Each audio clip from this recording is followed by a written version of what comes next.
2015 की बात है। बारिश होके ना अभी रुकी थी और मैं अपनी बालकनी में खड़ी हुई थी। मतलब रात के 12 साढ़े 12 बजे थे। तो मेरा जो घर था ना, ऐसे उसके आगे एक पार्क था और वो जो पार्क था ना वो बिल्कुल भी वेल मेंटेन्ड नहीं था। उसमें टूटी हुई पत्थर की चेयर्स थी, झाड़ उगे हुए थे, घास इतना इतना ऊपर आ रहा था। और पार्क के दो गेट थे, एक फ्रंट साइड से और एक थोड़ा सा इस साइड को, थोड़ा बैक गेट बोलते थे हम उसे। और वो एरिया ऐसा था कि बिल्डिंग से पूरा सराउंडेड था। यहाँ मेरी बिल्डिंग थी, आगे बिल्डिंग्स थी, आगे थोड़ा सा बस्ती टाइप था, यहाँ पे पार्क था। और वो जो पीछे वाला गेट था उसके ऊपर एक बरगद का पेड़ था, बहुत पुराना होगा कोई, नीचे वो भी लटकी होती थी उसकी लकड़ियाँ टाइप्स, तो बेलें। तो उसके नीचे ना एक भिखारी बैठता था, हर रोज बैठता था वो। तो हर रोज वो पूरा रात दिन मतलब जोर जोर से बोलता था, अल्लाह के नाम पे कुछ दे दो, बाबा के नाम पे कुछ दे दो। और मतलब अगर आप उसको ना कुछ दे भी दो फिर भी वो बोलता ही रहेगा कंटिन्यूसली।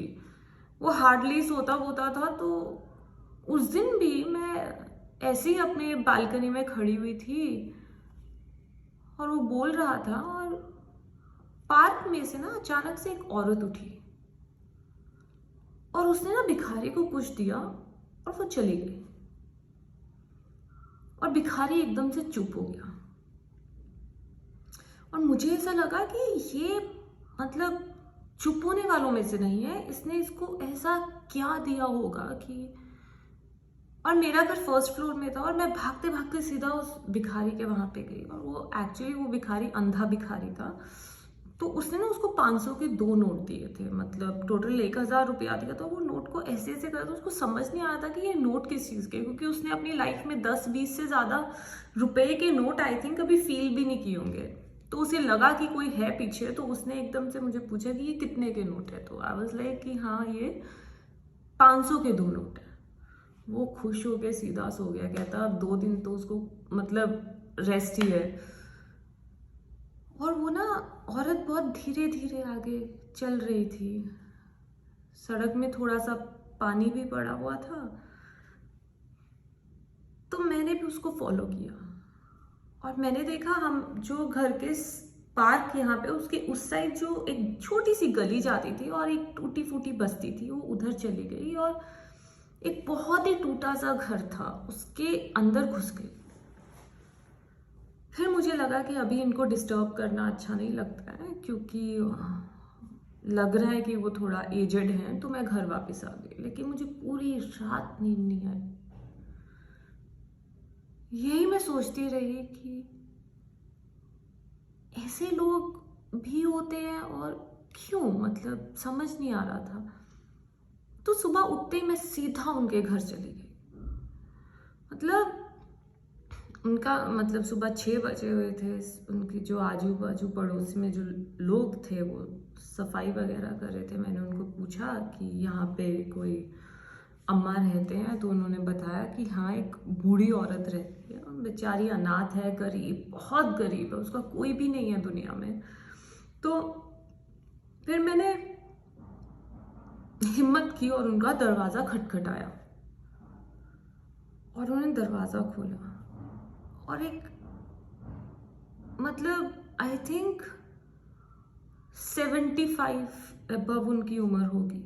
बहुत ही बुरी हालत में थे वो, मतलब बाल ऐसे बिखरे हुए थे, ऐसे लग रहा था कि काफ़ी टाइम से कुछ खाया नहीं है। और से बिल्कुल स्लिम से, कपड़े भी मतलब बहुत बुरी हालत में थे वो। और उनका जो घर था पीछे, वो भी एक कोने में कुछ छोटा सा स्टोव रखा हुआ है और नीचे चटाई बिछाई हुई थी, मतलब थोड़ा सा जितना मैं देख पाई। और मुझे मेरे से रुका नहीं गया और मैंने उनसे पूछ लिया कि अम्मा वो कल रात को जो भिखारी बैठा उसको आपने 1000 रुपये दिए थे। और उन्होंने मुझे एकदम से बीच में ही चुप करा दिया। शी वॉज लाइक बेटा उस भिखारी को मेरे से ज़्यादा ज़रूरत थी, इसलिए मैंने उसे दे दिए। और वैसे भी मुझे भी किसी ने दिए ही थे। And I was like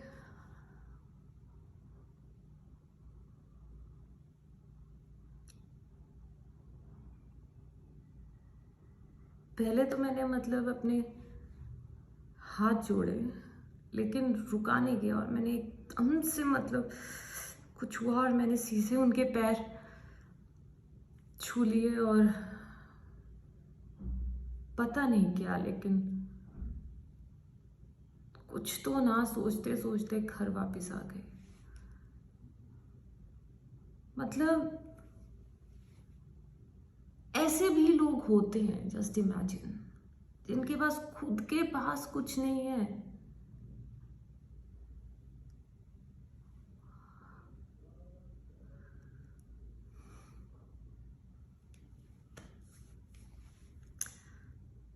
it was just a monologue, this is not a real story. ऐसा कुछ नहीं हुआ था ये।